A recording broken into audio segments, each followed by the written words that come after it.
Okay, as we've been doing over these past couple of weeks, we've been looking at the book of Ruth, and we've been looking for a couple of different things. One of them is we've been looking for the idea of the kinsman redeemer. And as we get a little farther into Ruth, we're going to start to see that. And we're actually about to be introduced to the future kinsman redeemer. I know it's a spoiler alert, but the book's a couple thousand years old. I don't know how much of a spoiler it really is. So we're about to be introduced to the kinsman redeemer, who has an interesting backstory himself. And we're also going to be looking for evidence of God's grace. Now remember, when we ended yesterday at the end of chapter 1, Naomi had changed her name to Mara, which means bitter. She's like, don't call me Naomi anymore, call me bitter. And as we've talked about before, names are important in the book of Ruth, and we're about to meet someone who has a very interesting name. And it's one of those character names. So remember, when you're Hebrew, you name your child after two different things, either A, after a circumstance that you're in, or B, after a character trait that you hope that your child has. And so we are now being introduced to someone in chapter 2, starting in verse 1. Now Naomi had a relative on her husband's side, a man of standing from the clan of Elimelech, whose name was Boaz. Enter future kinsman redeemer. Boaz means swift strength. Now, as we read through this, I want you to as we read through the book of Ruth from now on, I want you to think about whether he fits that name. Just as remember, Ruth's name means friendship. And so we've already seen that Ruth matches very well to her namesake by staying loyal to Naomi, Mara. But now we're going to continue to read, and we're going to see how well Boaz does in this. And we'll talk a little bit about Boaz's story because there's grace in there.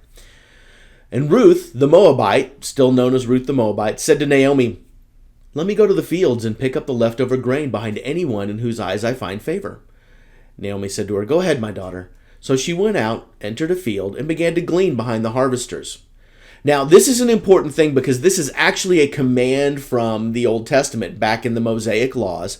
One of the things that was put out there very carefully was to tell people that were gleaning fields, that were pulling out the harvest, to not pick up dropped grains, dropped stalks of wheat, those kind of things, and in fact to intentionally leave some behind on the field.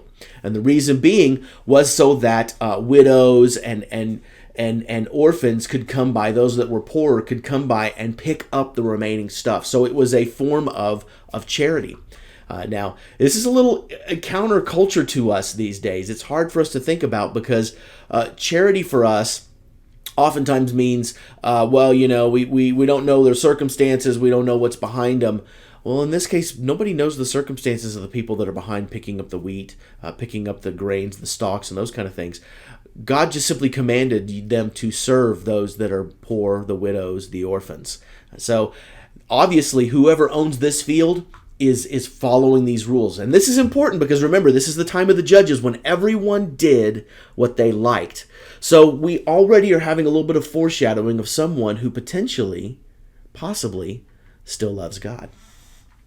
As it turned out, in verse 3, she was working in a field belonging to Boaz, who was from the clan of Elimelech.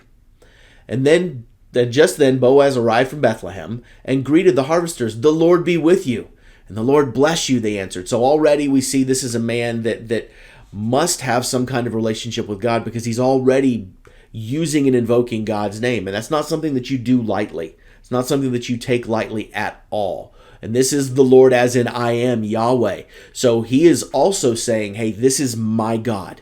This is my Yahweh. He is I am. He's remembering the God of his ancestors, the God of Moses and the God of Joshua. And he's remembering that this is the God of Abraham. He is I am. So this is important. And Boaz asked the overseers of his harvesters, "Who does that young woman belong to?" So he catches an eye. "Oh, hey, who's this? This is interesting." And the overseers replied, "She is the Moabite who came from Moab with Naomi. She said, 'Please let me glean and gather among the sheaves behind the harvesters.' She came into the field and has remained here from morning till now, except for a short rest in the shelter." So Boaz said to Ruth, "My daughter, listen to me. Don't go and glean in another field and don't go away from here. Stay here with the women who work for me. Watch the field where the men are harvesting and follow along after the women. I've told the men not to lay a hand on you, and whenever you're thirsty, go and get a drink from the water jars that men have filled." At this she bowed down. This is important. With her face to the ground, she asked him, "Why have I found such favor in your eyes that you notice me, a foreigner?" And Boaz replied, "I've been told all about what you've done for your mother-in-law since the death of your husband, how you left your father and mother in your homeland and came to live with a people you did not know before. May the Lord repay you for what you have done. May you be richly rewarded by the Lord, the God of Israel, under whose wings you have come to take refuge." So there's a lot here, and I'm out of time. So I'm going to tell it to you tomorrow. Stay tuned.